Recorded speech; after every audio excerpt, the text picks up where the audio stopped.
ਅੱਜ ਆਓ ਅਸੀਂ ਮਸੀਹ ਅਨਸਾਉਂਗ ਜੀ ਅਤੇ ਭਵਿੱਖਬਾਣੀਆਂ ਇਸ ਵਿਸ਼ੇ ਦੇ ਅਧੀਨ ਪਰਮੇਸ਼ਵਰ ਦੇ ਵਚਨਾਂ ਨੂੰ ਸਾਂਝਾ ਕਰੀਏ। ਮਸੀਹ ਅਨਸਾਉਂਗ ਜੀ ਦੇ ਬਾਰੇ ਬਾਈਬਲ ਦੀਆਂ ਕਿਹੜੀਆਂ ਭਵਿੱਖਬਾਣੀਆਂ ਹਨ? ਆਓ ਅਸੀਂ ਇਹ ਵੇਖਣ ਦਾ ਕੁਝ ਸਮਾਂ ਲਈਏ ਕਿ ਨਬੀਆਂ ਨੇ ਮਸੀਹ ਅਨਸਾਉਂਗ ਜੀ ਦੇ ਬਾਰੇ ਕਿਵੇਂ ਗਵਾਹੀ ਦਿੱਤੀ, ਜਿਨ੍ਹਾਂ ਨੇ ਨਵੇਂ ਨੇਮ ਦੀਆਂ ਸਾਰੀਆਂ ਸੱਚਾਈਆਂ ਨੂੰ ਜੋ ਨਸ਼ਟ ਕਰ ਦਿੱਤੀਆਂ ਗਈਆਂ ਸੀ ਦੁਬਾਰਾ ਸਥਾਪਿਤ ਕੀਤਾ, ਅਤੇ ਜੋ ਭਵਿੱਖਬਾਣੀਆਂ ਦੇ ਅਨੁਸਾਰ ਧਰਤੀ ਉੱਤੇ ਰਹੇ ਅਤੇ ਭਵਿੱਖਬਾਣੀ ਦੇ ਅਨੁਸਾਰ ਸਵਰਗ ਗਏ। ਆਓ ਅਸੀਂ ਮੱਤੀ ਅਧਿਆਇ 26 ਉੱਤੇ ਇੱਕ ਨਜ਼ਰ ਪਾਈਏ। ਅਧਿਆਇ 26 ਵਚਨ 51। ਅਰ ਵੇਖੋ, ਯੀਸ਼ੂ ਦੇ ਨਾਲ ਦੀਆਂ ਵਿੱਚੋਂ ਇੱਕ ਨੇ ਹੱਥ ਵਧਾ ਕੇ ਆਪਣੀ ਤਲਵਾਰ ਧੂ ਲਈ ਅਤੇ ਸਰਦਾਰ ਜਾਜਕ ਦੇ ਨੌਕਰ ਨੂੰ ਮਾਰ ਕੇ ਉਹਦਾ ਕੰਨ ਉਡਾ ਦਿੱਤਾ। ਤਦ ਯੀਸ਼ੂ ਨੇ ਉਹਨੂੰ ਆਖਿਆ, ਆਪਣੀ ਤਲਵਾਰ ਮਿਆਨ ਕਰ, ਕਿਉਂਕਿ ਸਭ ਜੋ ਤਲਵਾਰ ਖਿੱਚਦੇ ਹਨ ਤਲਵਾਰ ਨਾਲ ਮਾਰੇ ਜਾਣਗੇ। ਕੀ ਤੂੰ ਇਹ ਸਮਝਦਾ ਹੈ ਜੋ ਮੈਂ ਆਪਣੇ ਪਿਤਾ ਕੋਲੋਂ ਬੇਨਤੀ ਕਰ ਨਹੀਂ ਸਕਦਾ ਅਤੇ ਉਹ ਹੁਣੇ ਦੂਤਾਂ ਦੀਆਂ 12 ਫੌਜਾਂ ਤੋਂ ਵਧੇਕ ਮੇਰੇ ਕੋਲ ਹਾਜ਼ਰ ਨਾ ਕਰੇਗਾ? ਫਿਰ ਉਹ ਲਿਖਤਾ ਭਾਈ, ਅਜਿਹਾ ਹੋਣਾ ਜ਼ਰੂਰ ਹੈ ਕਿ ਕੁਰ ਪੂਰੀਆਂ ਹੁੰਦੀਆਂ। ਜਦੋਂ ਤੁਸੀਂ ਇੱਥੇ ਵੇਖੋ, ਯੀਸ਼ੂ ਨੇ ਵਚਨ 54 ਵਿੱਚ ਕਿਹਾ, ਫਿਰ ਉਹ ਲਿਖਤਾ ਭਾਈ, ਅਜਿਹੀਆਂ ਹੋਣਾ ਜ਼ਰੂਰ ਹੈ ਕਿ ਕੁਰ ਪੂਰੀਆਂ ਹੁੰਦੀਆਂ। ਜੇਕਰ ਮੈਂ ਬੇਨਤੀ ਕਰਾਂ ਤਾਂ ਦੂਤਾਂ ਦੀਆਂ 12 ਫੌਜਾਂ ਤੋਂ ਜ਼ਿਆਦਾ ਆਉਣਗੇ ਅਤੇ ਜੋ ਮੇਰੇ ਵਿਰੋਧ ਵਿੱਚ ਹਨ ਉਹ ਸਭ ਨੂੰ ਨਸ਼ਟ ਕਰਨਗੇ। ਫਿਰ ਤੁਹਾਡੇ ਪਾਪਾਂ ਲਈ ਤੁਹਾਡੀ ਬਜਾਏ ਕੌਣ ਆ ਕੇ ਸਲੀਬ ਉੱਤੇ ਦਰਦ ਨੂੰ ਚੁੱਕਣ ਦੀ ਭਵਿੱਖਬਾਣੀ ਨੂੰ ਪੂਰਾ ਕਰੇਗਾ? ਆਓ ਅਸੀਂ ਵਚਨ 55 ਦੇ ਨਾਲ ਜਾਰੀ ਰਹੀਏ। ਉਸ ਵੇਲੇ ਯੀਸ਼ੂ ਨੇ ਉਸ ਭੀੜ ਨੂੰ ਆਖਿਆ, ਤਲਵਾਰਾਂ ਅਤੇ ਡਾਂਗਾਂ ਫੜੀ ਕਿ ਤੁਸੀਂ ਮੈਨੂੰ ਡਾਕੂ ਵਾਂਗੂ ਫੜਨ ਨੂੰ ਨਿਕਲੇ ਹੋ। ਮੈਂ ਰੋਜ਼ ਹੈਕਲ ਵਿੱਚ ਬੈਠ ਕੇ ਉਪਦੇਸ਼ ਦਿੰਦਾ ਸਾਂ ਅਤੇ ਤੁਸੀਂ ਮੈਨੂੰ ਨਾ ਫੜਿਆ, ਪਰ ਇਹ ਸਭ ਕੁਝ ਇਸ ਲਈ ਹੋਇਆ ਜੋ ਨਬੀਆਂ ਦੀਆਂ ਲਿਖਤਾਂ ਕੀ ਹੋਣ, ਪੂਰੀਆਂ ਹੋਣ। ਜਦੋਂ ਅਸੀਂ ਮੱਤੀ 26 ਵਿੱਚ ਦ੍ਰਿਸ਼ ਵੇਖੀਏ, ਫਿਰ ਅਸੀਂ ਸਮਝ ਸਕਦੇ ਹਾਂ ਕਿ ਬਾਈਬਲ ਵਿੱਚ ਦਰਜ ਭਵਿੱਖਬਾਣੀ ਪੱਕਾ ਹੀ ਪੂਰੀਆਂ ਹੋਣਗੀਆਂ, ਹੈ ਨਾ? ਇਸ ਲਈ ਜਦੋਂ ਯੀਸ਼ੂ ਨੇ ਰਸੂਲ ਯਹੂਨਾ ਨੂੰ ਪ੍ਰਕਾਸ਼ਨ ਦਿੱਤਾ ਤਾਂ ਉਸਨੇ ਅੰਤਿਮ ਦ੍ਰਿਸ਼ ਵਿੱਚ ਇਹਨਾਂ ਸ਼ਬਦਾਂ ਨੂੰ ਛੱਡਿਆ। ਆਓ ਅਸੀਂ ਪ੍ਰਕਾਸ਼ ਦੀ ਪੋਥੀ ਅਧਿਆਇ 22 ਵਚਨ 18 ਉੱਤੇ ਜਾਈਏ। ਮੈਂ ਹਰ ਇੱਕ ਦੇ ਅੱਗੇ ਜਿਹੜਾ ਇਸ ਪੋਥੀ ਦੇ ਅੰਗਮ ਵਾਗ ਦੀਆਂ ਬਾਣੀਆਂ ਸੁਣਦਾ ਹੈ ਸਾਖੀ ਦਿੰਦਾ ਹਾਂ। ਜੇ ਕੋਈ ਇਹਨਾਂ ਵਿੱਚ ਕੁਝ ਵਧਾਵੇ ਤਾਂ ਉਹ ਬਵਾ ਜਿਹੜੀਆਂ ਇਸ ਪੋਥੀ ਵਿੱਚ ਲਿਖੀਆਂ ਹੋਈਆਂ ਹਨ ਪਰਮੇਸ਼ਰ ਉਸ ਉੱਤੇ ਵਧਾਵੇਗਾ, ਅਤੇ ਜੋ ਕੋਈ ਇਸ ਕਿਹੜੀ ਪੋਥੀ? ਅੰਗਮ ਵਾਗ ਦੀ ਪੋਥੀ। ਬਾਈਬਲ ਅੰਗਮ ਵਾਗ ਦੀ ਪੋਥੀ ਹੈ। ਅੰਗਮ ਵਾਗ ਦੀ ਪੋਥੀ ਦੀਆਂ ਬਾਣੀਆਂ ਵਿੱਚੋਂ ਕੁਝ ਘਟਾਵੇ ਤਾਂ ਜੀਵਨ ਦੇ ਬਿਰਜ ਤੋਂ ਅਤੇ ਪਵਿੱਤਰ ਨਗਰੀ ਵਿੱਚੋਂ, ਅਰਥਾਤ ਉਹਨਾਂ ਗੱਲਾਂ ਵਿੱਚੋਂ ਜਿਹੜੀਆਂ ਇਸ ਪੋਥੀ ਵਿੱਚ ਲਿਖੀਆਂ ਹੋਈਆਂ ਹਨ, ਪਰਮੇਸ਼ਰ ਉਹਦਾ ਹਿੱਸਾ ਘਟਾਵੇਗਾ। ਇਹ ਕਹਿੰਦਾ ਹੈ ਕਿ ਕੋਈ ਵੀ ਕਦੀ ਵੀ ਭਵਿੱਖਬਾਣੀ ਦੇ ਸ਼ਬਦਾਂ ਵਿੱਚੋਂ ਜੋ ਬਾਈਬਲ ਵਿੱਚ ਦਰਜ ਹਨ ਕੁਝ ਵੀ ਵਧਾ ਜਾਂ ਘਟਾ ਨਹੀਂ ਸਕਦਾ। ਦੂਸਰੇ ਸ਼ਬਦਾਂ ਵਿੱਚ ਜੋ ਕੁਝ ਭਵਿੱਖਬਾਣੀ ਕੀਤੀ ਗਈ ਹੈ ਉਸ ਦੇ ਅਨੁਸਾਰ ਸਭ ਕੁਝ ਪੂਰਾ ਹੋਣਾ ਚਾਹੀਦਾ ਹੈ ਅਤੇ ਨਿਯੁਕਤ ਵਿਅਕਤੀ ਨੂੰ ਸਭ ਕੁਝ ਪੂਰਾ ਕਰਨ ਲਈ ਨਿਯੁਕਤ ਸਮੇਂ ਉੱਤੇ ਪ੍ਰਗਟ ਹੋਣਾ ਚਾਹੀਦਾ ਹੈ। ਤਾਂ ਫਿਰ ਅੱਜ ਆਓ ਅਸੀਂ ਬਾਈਬਲ ਦੁਆਰਾ ਇਸ ਗੱਲ ਦੀ ਪੁਸ਼ਟੀ ਕਰੀਏ ਕਿ ਸਾਡੇ ਪਿਤਾ ਮਸੀਹ ਅਨਸਾਉਂਗ ਜੀ ਕਿਸੇ ਹੋਰ ਲਈ ਨਹੀਂ ਪਰ ਆਪਣੀਆਂ ਸੰਤਾਨਾਂ ਦੀ ਮੁਕਤੀ ਲਈ ਇਸ ਧਰਤੀ ਉੱਤੇ ਆਏ ਅਤੇ ਉਹਨਾਂ ਨੇ ਨਵੇਂ ਨੇਮ ਦੀਆਂ ਸਾਰੀਆਂ ਸੱਚਾਈਆਂ ਨੂੰ ਦੁਬਾਰਾ ਸਥਾਪਿਤ ਕੀਤਾ ਜੋ ਨਸ਼ਟ ਹੋ ਚੁੱਕੀਆਂ ਸੀ। ਆਓ ਅਸੀਂ ਵੇਖੀਏ ਕਿ ਉਹਨਾਂ ਦੇ ਜੀਵਨ ਦੇ ਸਾਰੇ ਭਾਗ ਭਵਿੱਖਬਾਣੀਆਂ ਦੇ ਅਨੁਸਾਰ ਸੀ। ਆਓ ਅਸੀਂ ਇਬਰਾਨੀਆਂ ਅਧਿਆਇ 9 ਉੱਤੇ ਇੱਕ ਨਜ਼ਰ ਪਾਈਏ। ਵਚਨ 27। ਅਤੇ ਜਿਵੇਂ ਮਨੁੱਖਾਂ ਲਈ ਇੱਕ ਵਾਰ ਮਰਨਾ ਠਹਿਰਾਇਆ ਹੋਇਆ ਹੈ ਅਤੇ ਉਹਦੇ ਪਿੱਛੋਂ ਨਿਆਂ ਹੁੰਦਾ ਹੈ, ਤਿਵੇਂ ਮਸੀਹ ਵੀ ਬਾਲਿਆਂ ਦੇ ਪਾਪਾਂ ਨੂੰ ਚੁੱਕਣ ਲਈ ਇੱਕੋ ਹੀ ਵਾਰ ਚੜਾਇਆ ਗਿਆ ਅਤੇ ਉਹਨਾਂ ਉੱਤੇ ਜਿਹੜੇ ਉਹਨੂੰ ਉਡੀਕਦੇ ਹਨ ਪਾਪ ਦੇ ਕੰਮ ਤੋਂ ਅੱਡ ਹੋ ਕੇ ਮੁਕਤੀ ਲਈ ਕਿੰਨੀ ਵਾਰ? 2 ਵਾਰ ਪ੍ਰਗਟ ਹੋਵੇਗਾ।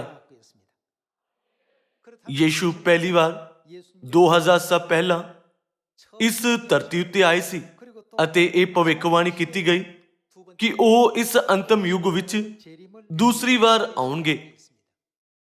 ਜੇਕਰ ਉਹਨਾਂ ਦੇ ਛੁਟਕਾਰੇ ਦੇ ਕੰਮ ਦਾ ਹਰ ਭਾਗ ਉਹਨਾਂ ਦੇ ਪਹਿਲੀ ਵਾਰ ਆਉਣ ਤੇ ਹੀ ਪੂਰਾ ਹੋਇਆ ਹੁੰਦਾ, ਫਿਰ ਉਹਨਾਂ ਨੂੰ ਦੂਸਰੀ ਵਾਰੀ ਆਉਣ ਦੀ ਕੋਈ ਜ਼ਰੂਰਤ ਨਾ ਹੁੰਦੀ। ਕੀ ਤੁਹਾਨੂੰ ਅਜਿਹਾ ਨਹੀਂ ਲੱਗਦਾ? ਇਹ ਤੱਥ ਹੈ ਕਿ ਉਹਨਾਂ ਨੂੰ ਮੁਕਤੀ ਦੇਣ ਲਈ ਦੂਸਰੀ ਵਾਰ ਪ੍ਰਗਟ ਹੋਣਾ ਚਾਹੀਦਾ ਹੈ। ਦਾ ਮਤਲਬ ਹੈ ਕਿ ਉਹਨਾਂ ਦੇ ਛੁਟਕਾਰੇ ਦੇ ਕੰਮ ਦਾ ਅਜਿਹਾ ਹਿੱਸਾ ਹੈ ਜੋ ਉਹਨਾਂ ਦੀ ਦੂਸਰੀ ਵਾਰੀ ਆਏ ਬਿਨਾਂ ਪੂਰਾ ਨਹੀਂ ਹੋ ਸਕਦਾ। ਫਿਰ ਉਹ ਕਿੱਥੋਂ ਆਉਣਗੇ? ਉਹ ਕੀ ਲਿਆਉਣਗੇ? ਉਹ ਕਦੋਂ ਆਉਣਗੇ? ਅਸੀਂ ਕਿਵੇਂ ਉਹਨਾਂ ਨੂੰ ਪਹਿਚਾਨ ਸਕਦੇ ਹਾਂ? ਇਹ ਬਹੁਤ ਮਹੱਤਵਪੂਰਨ ਮਾਮਲੇ ਹਨ। ਇਸ ਦੇ ਇਲਾਵਾ ਜਦੋਂ ਉਹ ਦੁਬਾਰਾ ਆਉਣਗੇ ਤਦ ਉਹ ਸਾਨੂੰ ਕਿਹੜੀ ਸੱਚਾਈ ਸਿਖਾਉਣਗੇ? ਕਿਉਂਕਿ ਪਰਮੇਸ਼ਵਰ ਨੇ ਭਵਿੱਖਬਾਣੀਆਂ ਦੇ ਅਨੁਸਾਰ ਪ੍ਰਗਟ ਹੋਣਾ ਹੈ। ਫਿਰ ਜੇਕਰ ਅਸੀਂ ਭਵਿੱਖਬਾਣੀ ਦੀ ਧਿਆਨ ਨਾਲ ਜਾਂਚ ਕਰਾਂਗੇ ਤਾਂ ਅਸੀਂ ਮਸੀਹ ਨੂੰ ਪ੍ਰਾਪਤ ਕਰ ਸਕਾਂਗੇ। ਪਰਮੇਸ਼ਵਰ ਨੇ ਪਹਿਲਾਂ ਤੋਂ ਸਭ ਕੁਝ ਉਸ ਤਰ੍ਹਾਂ ਤਿਆਰ ਕੀਤਾ ਹੈ। ਜਦੋਂ ਉਹ ਧਰਤੀ ਉੱਤੇ ਮੁਕਤੀਦਾਤਾ ਦੇ ਰੂਪ ਵਿੱਚ ਆਉਂਦੇ ਹਨ, ਤਦ ਜੇਕਰ ਅਸੀਂ ਉਹਨਾਂ ਨੂੰ ਸਵੀਕਾਰ ਨਾ ਕਰੀਏ ਅਤੇ ਨਾ ਹੀ ਅਸੀਂ ਉਹਨਾਂ ਦੀਆਂ ਸਿੱਖਿਆਵਾਂ ਦਾ ਅਭਿਆਸ ਕਰੀਏ ਤਾਂ ਇਹ ਕਿੰਨਾ ਮੰਦਭਾਗਾ ਹੋਵੇਗਾ। ਆਓ ਅਸੀਂ ਮੀਕਾ ਅਧਿਆਇ 4 ਵਚਨ 9 ਵੀ ਵੇਖੀਏ। ਇੱਕ ਭਵਿੱਖਬਾਣੀ ਹੈ ਜੋ ਕਹਿੰਦੀ ਹੈ, ਹੁਣ ਤੂੰ ਕਿਉਂ ਚਿল্ਲਾਉਂਦੀ ਹੈ ਕਿ ਤੇਰੇ ਵਿੱਚ ਕੋਈ ਪਾਤਸ਼ਾਹ ਨਹੀਂ, ਕਿ ਤੇਰਾ ਸਲਾਹਕਾਰ ਨਾਸ਼ ਹੋ ਗਿਆ, ਕਿ ਜਣਨ ਵਾਲੀ ਵਾਂਗੂ ਪੀੜਾ ਤੈਨੂੰ ਲੱਗੀਆਂ। ਜੇਕਰ ਤੁਸੀਂ ਇਸ ਭਵਿੱਖਬਾਣੀ ਦੀ ਧਿਆਨ ਨਾਲ ਜਾਂਚ ਕਰੋ ਤਾਂ ਇਹ ਬਹੁਤ ਦਰਦ ਅਤੇ ਦੁੱਖ ਦੇ ਦ੍ਰਿਸ਼ ਦਾ ਵਰਣਨ ਕਰਦੀ ਹੈ। ਫਿਰ ਇਹ ਕਿੱਥੇ ਹੋਣ ਵਾਲਾ ਹੈ? ਇਹ ਬਹੁਤ ਜ਼ਰੂਰੀ ਵਿਸ਼ਾ ਹੈ। ਆਓ ਅਸੀਂ ਅਧਿਆਇ 4 ਵਚਨ 1 ਉੱਤੇ ਜਾਈਏ।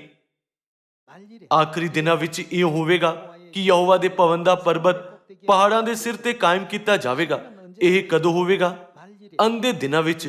ਯਹੋਵਾ ਦੇ ਭਵਨ ਦਾ ਪਰਬਤ ਕੀ ਹੈ? ਕੀ ਉਹ ਸਿਯੋਨ ਪਰਬਤ ਨਹੀਂ ਹੈ? ਅਤੇ ਉਹ ਪਹਾੜੀਆਂ ਤੋਂ ਉੱਚਾ ਕੀਤਾ ਜਾਵੇਗਾ ਅਤੇ ਉਮਤਾਂ ਉਸ ਦੀ ਵੱਲ ਵਗਣਗੀਆਂ। ਬਹੁਤੀਆਂ ਕੌਮਾਂ ਆਉਣਗੀਆਂ ਅਤੇ ਆਖਣਗੀਆਂ, ਆਓ ਅਸੀਂ ਯਹੋਵਾ ਦੇ ਪਰਬਤ ਉੱਤੇ ਯਾਕੂਬ ਦੇ ਪਰਮੇਸ਼ਵਰ ਦੇ ਭਵਨ ਨੂੰ ਚੜ੍ਹੀਏ। ਭਈ ਉਹ ਸਾਨੂੰ ਆਪਣੇ ਰਾਹ ਵਿਖਾਵੇ। ਉਹ ਆਪਣੇ ਪਹਿਲੀ ਵਾਰ ਆਉਣ ਵੇਲੇ ਨਹੀਂ, ਪਰ ਅੰਤ ਦੇ ਦਿਨਾਂ ਵਿੱਚ ਆਪਣੇ ਰਾਹ ਵਿਖਾਉਣਗੇ। ਇਹ ਕਹਿੰਦਾ ਹੈ, ਭਾਈ ਉਹ ਸਾਨੂੰ ਆਪਣੇ ਰਾਹ ਵਿਖਾਵੇ ਅਤੇ ਅਸੀਂ ਉਹਦੇ ਮਾਰਗਾਂ ਵਿੱਚ ਚੱਲੀਏ। ਕਿਉਂ ਜੋ ਵਿਵਸਥਾ ਕਿੱਥੋਂ ਦੀ? ਸਿਯੋਨ ਤੋਂ ਨਿਕਲੇਗੀ ਅਤੇ ਯਹੋਵਾ ਦਾ ਬਚਨ ਯਰੂਸ਼ਲਮ ਤੋਂ। ਮੀਕਾ ਅਧਿਆਇ 4 ਵਚਨ 9 ਵਿੱਚ ਜੋ ਭਵਿੱਖਬਾਣੀ ਅਸੀਂ ਵੇਖੀ, ਹੁਣ ਤੂੰ ਕਿਉਂ ਚਿল্ਲਾਉਂਦੀ ਹੈ ਕਿ ਤੇਰੇ ਵਿੱਚ ਕੋਈ ਪਾਤਸ਼ਾਹ ਨਹੀਂ, ਕਿ ਤੇਰਾ ਸਲਾਹਕਾਰ ਨਾਸ਼ ਹੋ ਗਿਆ, ਕਿ ਜਨਨ ਵਾਲੀ ਵਾਂਗੂ ਪੀੜਾ ਤੈਨੂੰ ਲੱਗੀਆਂ। ਇਹ ਕਦੋਂ ਪੂਰੀ ਹੋਵੇਗੀ? ਅੰਤ ਦੇ ਦਿਨਾਂ ਵਿੱਚ। ਕਿੱਥੇ? ਸਿਯੋਨ ਪਹਾੜ ਉੱਤੇ। ਸਿਯੋਨ ਦਾ ਰਾਜਾ ਪਰਮੇਸ਼ਵਰ ਹੈ, ਪਰ ਇਹ ਕਹਿੰਦਾ ਹੈ ਰਾਜਾ ਸਿਯੋਨ ਤੋਂ ਗਾਇਬ ਹੋ ਗਿਆ ਹੈ ਅਤੇ ਸਿਯੋਨ ਵਿੱਚ ਸਲਾਹਕਾਰ ਕਰਨ ਵਾਲਾ ਨਾਸ਼ ਹੋ ਗਿਆ ਹੈ। ਜੇਕਰ ਇਹ ਉਹਨਾਂ ਦੇ ਪਹਿਲੀ ਵਾਰ ਆਉਣ ਦੇ ਬਾਰੇ ਗੱਲ ਕਰ ਰਿਹਾ ਹੁੰਦਾ ਤਾਂ ਅਸੀਂ ਕਹਿ ਸਕਦੇ ਹਾਂ ਕਿ ਯੀਸ਼ੂ ਨੇ ਇਸ ਭਵਿੱਖਬਾਣੀ ਨੂੰ ਪੂਰਾ ਕੀਤਾ। ਹਾਲਾਂਕਿ ਇਹ ਕਹਿੰਦਾ ਹੈ ਕਿ ਉਹ ਗੱਲਾਂ ਅੰਤਮ ਦਿਨਾਂ ਵਿੱਚ ਹੋਣਗੀਆਂ। ਇੱਥੇ ਜੋ ਪਰਮੇਸ਼ਵਰ ਨਾਸ਼ ਹੋਣ ਵਾਲੇ ਹਨ, ਉਹੀ ਪਰਮੇਸ਼ਵਰ ਹਨ ਜੋ ਸਾਨੂੰ ਸੱਚਾਈ ਦਾ ਰਾਹ ਸਿਖਾਉਂਦੇ ਹਨ, ਅਤੇ ਉਹ ਪਰਮੇਸ਼ਵਰ ਹਨ ਜੋ ਸਿਯੋਨ ਤੋਂ ਵਿਵਸਥਾ ਦੀ ਘੋਸ਼ਣਾ ਕਰਦੇ ਹਨ। ਇਸ ਪਰਮੇਸ਼ਵਰ ਦਾ ਕੀ ਹੋਵੇਗਾ? ਇਹ ਕਹਿੰਦਾ ਹੈ ਉਹ ਅੰਤ ਦੇ ਦਿਨਾਂ ਵਿੱਚ ਨਾਸ਼ ਹੋ ਜਾਣਗੇ। ਇਬਰਾਨੀ ਅਧਿਆਇ 9 ਵਿੱਚ ਇਹ ਕਹਿੰਦਾ ਹੈ ਕਿ ਉਹ ਸਾਨੂੰ ਮੁਕਤੀ ਦੇਣ ਲਈ ਦੂਸਰੀ ਵਾਰ ਵਿਖਾਈ ਦੇਣਗੇ। ਉਹ ਪ੍ਰਗਟ ਹੋਣਗੇ। ਫਿਰ ਕੀ ਉਸ ਦਾ ਮਤਲਬ ਇਹ ਨਹੀਂ ਹੈ ਕਿ ਉਹ ਸਰੀਰ ਵਿੱਚ ਆਉਣਗੇ? ਉਹ ਇਸ ਧਰਤੀ ਉੱਤੇ ਸਰੀਰ ਵਿੱਚ ਆਉਣਗੇ, ਸਿਯੋਨ ਦਾ ਰਾਜਾ ਬਣਨਗੇ, ਸਿਯੋਨ ਦੀਆਂ ਸਾਰੀਆਂ ਸੰਤਾਨਾਂ ਨੂੰ ਸੱਚਾਈ ਦਾ ਰਾਹ ਸਿਖਾਉਣਗੇ।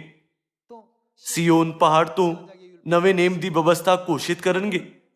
ਅਤੇ ਦੁਬਾਰਾ ਕੀ ਹੋਵੇਗਾ? ਉਹਨਾਂ ਦਾ ਸਰੀਰ ਇਸ ਧਰਤੀ ਉੱਤੇ ਨਸ਼ਟ ਹੋ ਜਾਵੇਗਾ। ਸਾਡੇ ਸਵਰਗੀ ਪਿਤਾ ਅਨਸੰਗ ਜੀ 1985 ਵਿੱਚ ਸਵਰਗ ਵਿੱਚ ਚਲੇ ਗਏ।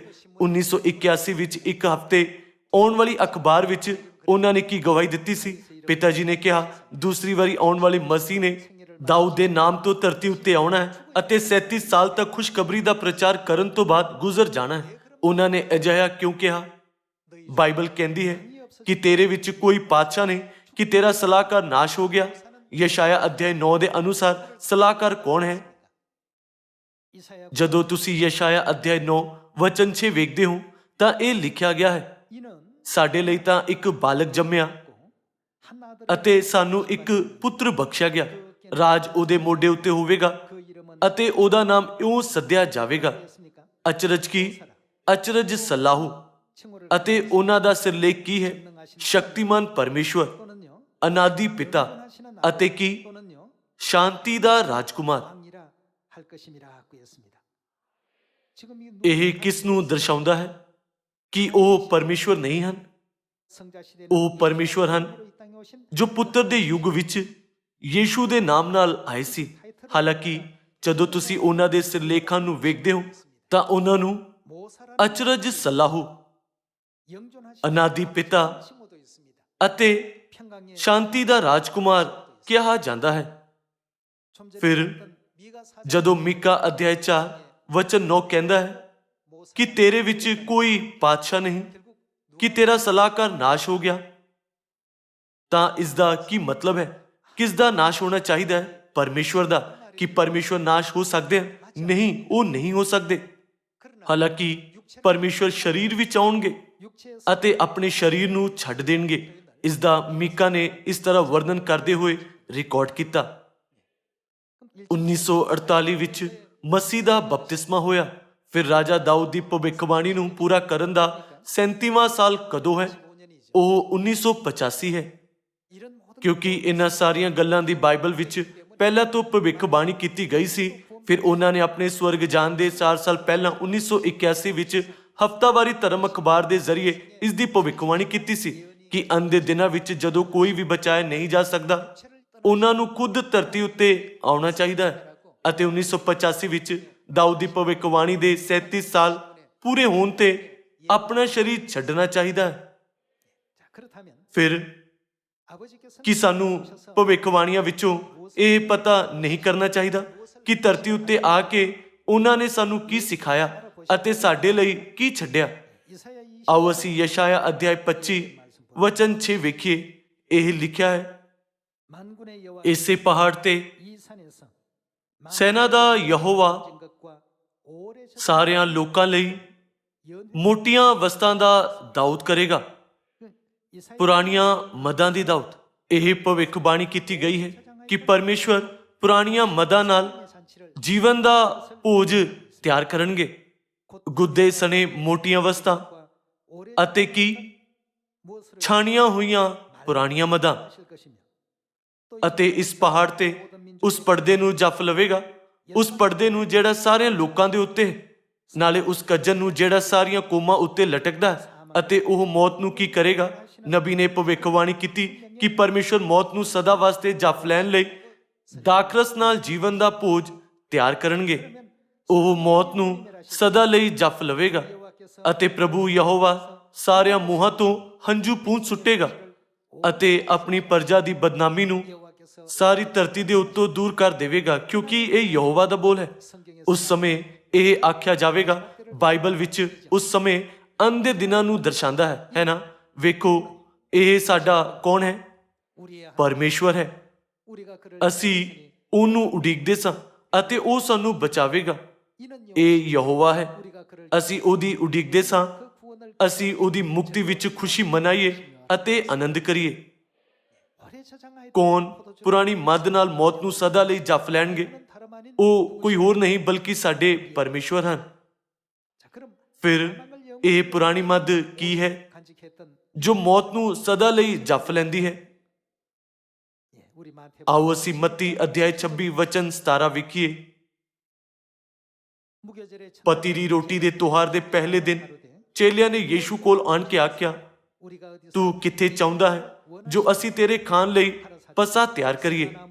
ਤਾਂ ਉਹਨੇ ਕਿਹਾ, ਸ਼ਹਿਰ ਵਿੱਚ ਫਲਾਣੇ ਕੋਲ ਜਾ ਕੇ ਉਹਨੂੰ ਕਹੋ, ਭਈ ਗੁਰੂ ਆਖਦਾ ਹੈ, ਮੇਰਾ ਵੇਲਾ ਨੇੜੇ ਆ ਗਿਆ, ਮੈਂ ਆਪਣੇ ਚੇਲਿਆਂ ਨਾਲ ਤੇਰੇ ਘਰ ਪਸਾ ਦਾ ਤਿਉਹਾਰ ਕਰਾਂਗਾ।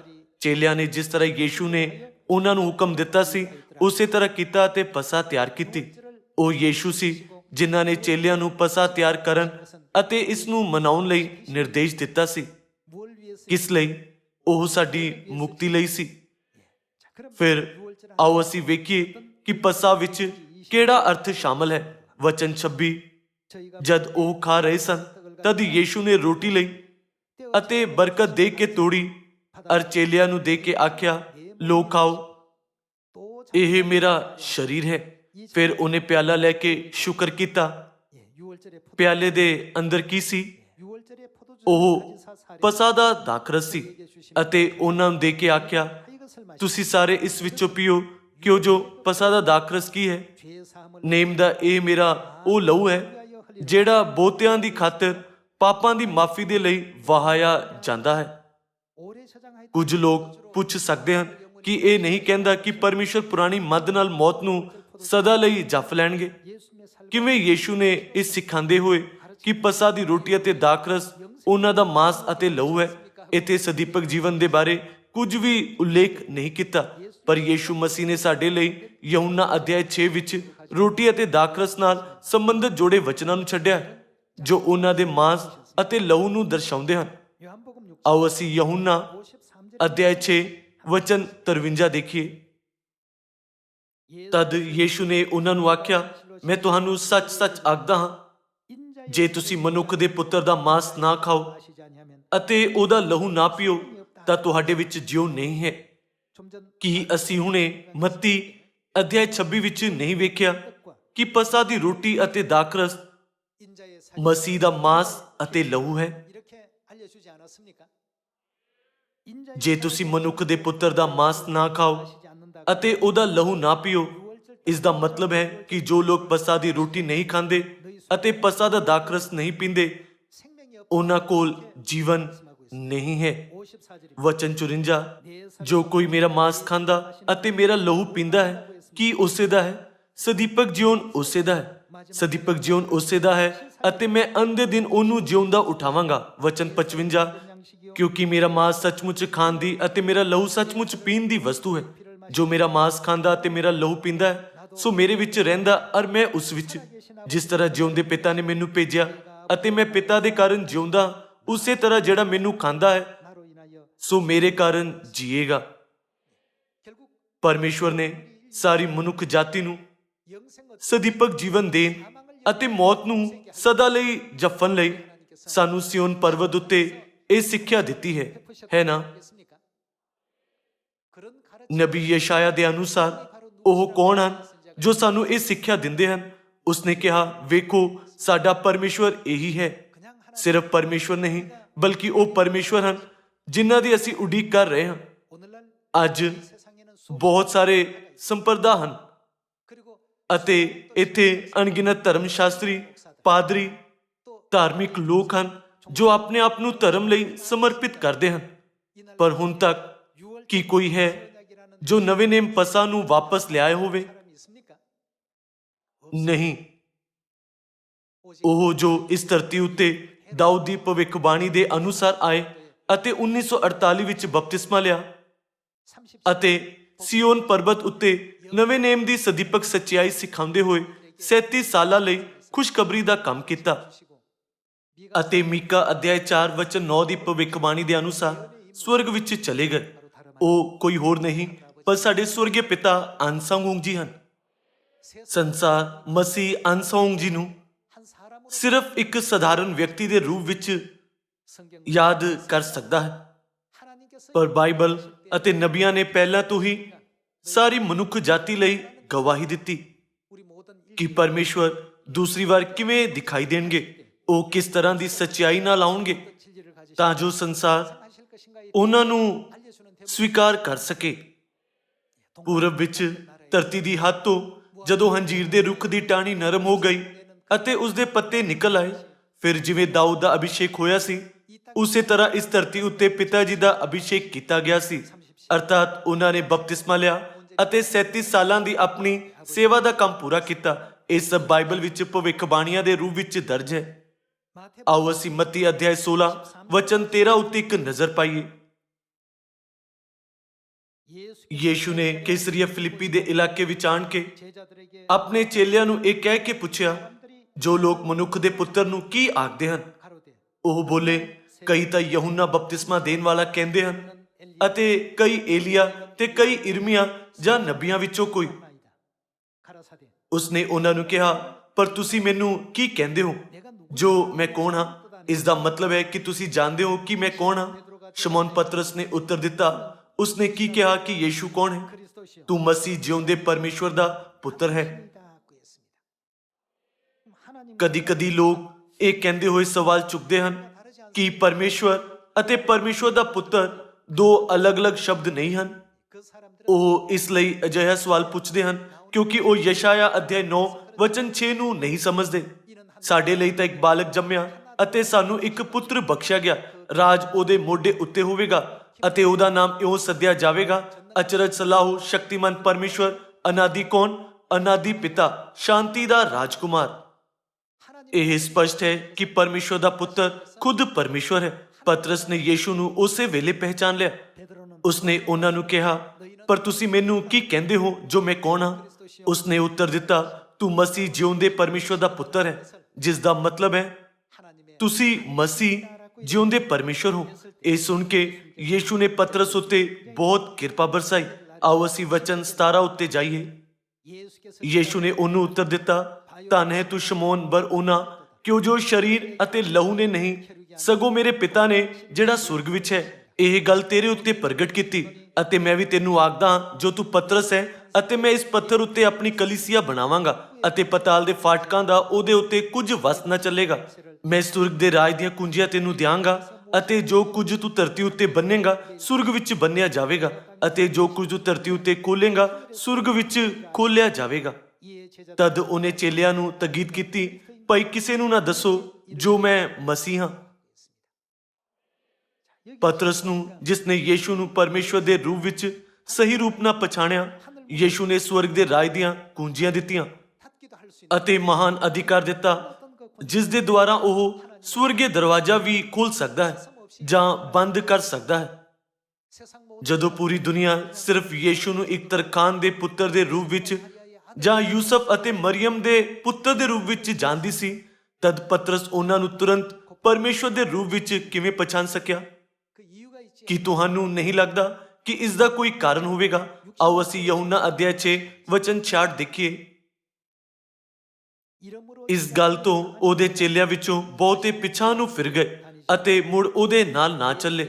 ਉਪਰੰਤ ਯੀਸ਼ੂ ਨੇ ਉਹਨਾਂ 12 ਨੂੰ ਆਖਿਆ ਕਿ ਤੁਸੀਂ ਵੀ ਜਾਣਾ ਚਾਹੁੰਦੇ ਹੋ?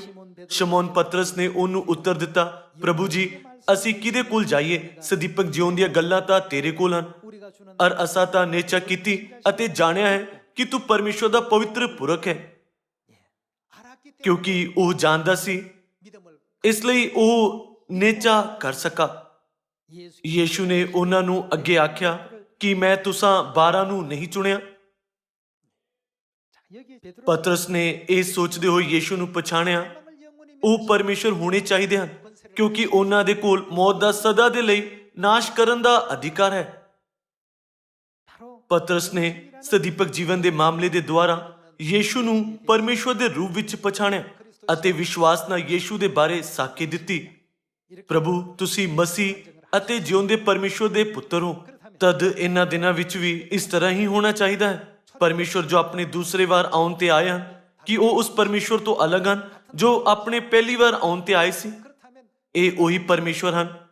ਤਾਂ ਫਿਰ ਅਸੀਂ ਮਸੀਹ ਨੂੰ ਜੋ ਦੂਸਰੀ ਵਾਰ ਆਉਂਦੇ ਹਨ ਕਿਵੇਂ ਪਛਾਣ ਸਕਦੇ ਹਾਂ? ਸਾਨੂੰ ਸਦੀਪਕ ਜੀਵਨ ਦੇਣ ਦੇ ਮਾਮਲੇ ਤੇ ਧਿਆਨ ਕੇਂਦਰਿਤ ਕਰਨਾ ਚਾਹੀਦਾ ਹੈ।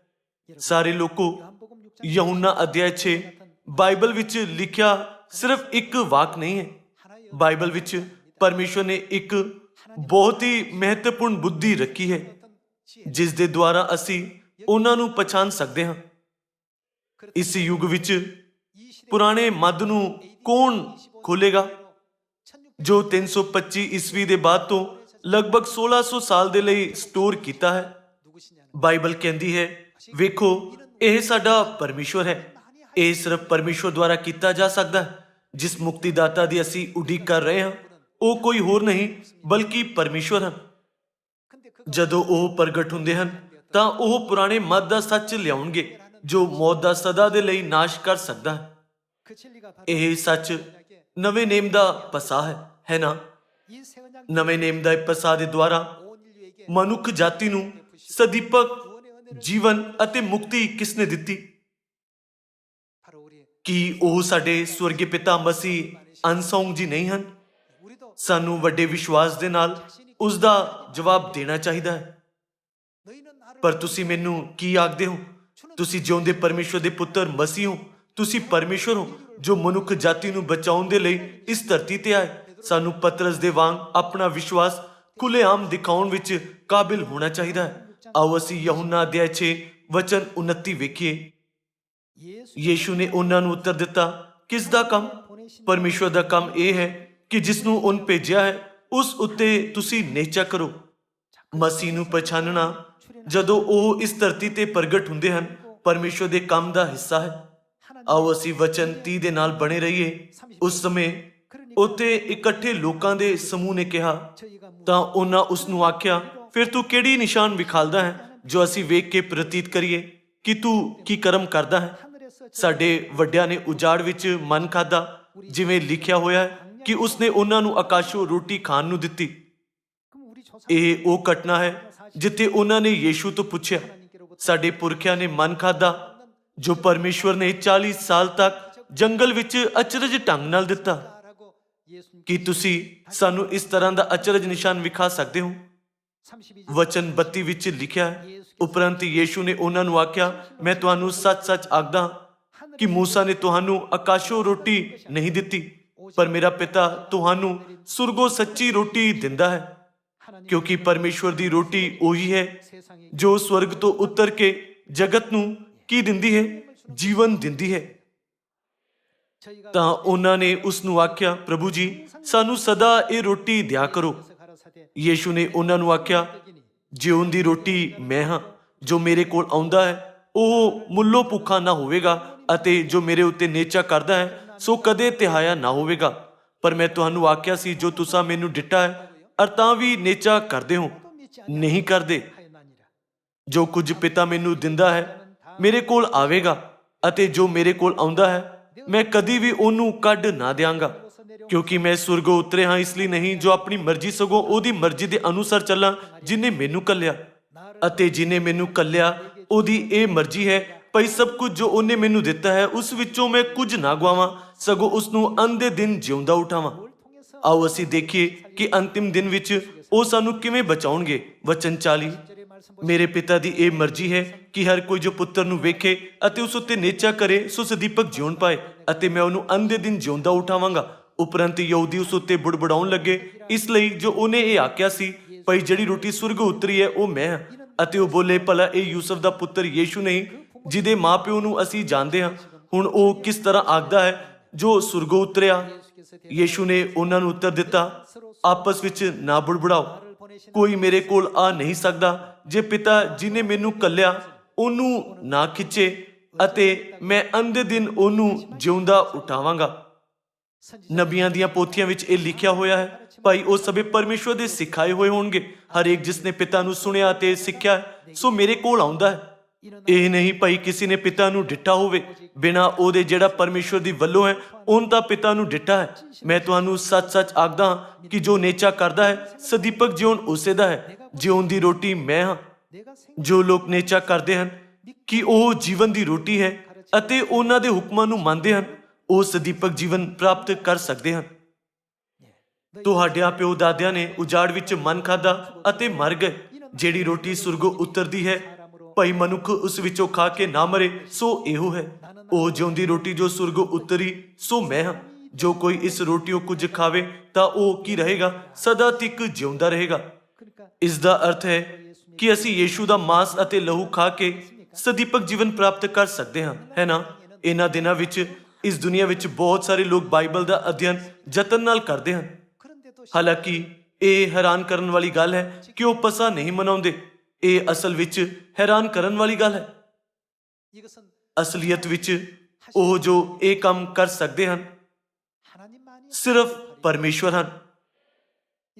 ਮੰਨ ਲਓ ਕਿ ਬਾਈਬਲ ਦੀਆਂ 66 ਕਿਤਾਬਾਂ ਇੱਕ ਨਾਟਕ ਦਾ ਸਕ੍ਰਿਪਟ ਜਾਂ ਕਿਸੇ ਪ੍ਰਕਾਰ ਦਾ ਨਾਟਕ ਹੈ।